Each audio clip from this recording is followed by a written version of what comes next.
দেখছেন সবার খবর, সবার নজর, বার্তা এক নজর।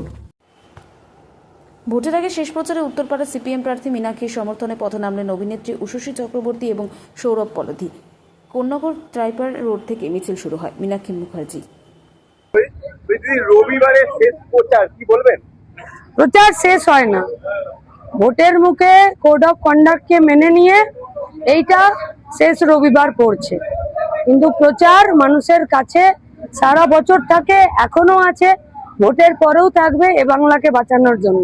তবে উত্তরপাড়ার মানুষ এক জায়গায় চলে এসেছে, বাংলাকে বাঁচানোর জন্য তারা লাল ঝান্ডার সাথেই থাকবে। একদিকে মমতা বন্দ্যোপাধ্যায় এসেছিলেন, একদিকে অমিত শাহ এসেছিলেন, সেখানে আপনাদের এখন পর্যন্ত হেভিওয়েট কাউকে দেখা গেল না। মানে একটা চোরেদের দল চালিয়ে মমতা ব্যানার্জি হেভিওয়েট হয়ে গেল। আজ পর্যন্ত যারা চুরি করেছে তাদের দল থেকে বাদ দিয়েছেন। হেভিওয়েট কি করে হয়েছে, ক্রাইটেরিয়া গুলো একটু বলে দেবেন তো। অমিত শাহ আর মমতা ব্যানার্জি কি কি ক্রাইটেরিয়াতে হেভিওয়েট হলো? রবিবারের শেষ প্রচারে চমক অভিনেত্রীদের নিয়ে এসেছিলেন। কে আপনারা? অভিনেত্রীদের নিয়ে শেষ প্রচার। ওনারা কমরেড, ওনারা যে পার্টিটা করেন ভাড়াতে পার্টিটা করেন না।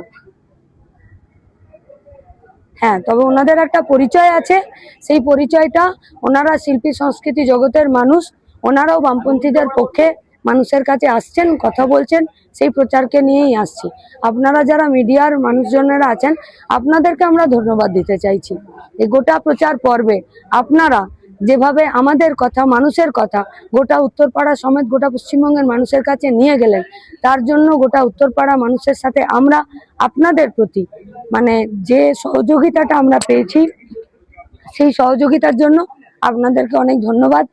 আমরা চাইবো ভোটের দিন আপনারা এইভাবেই আমাদের পাশে থাকবেন।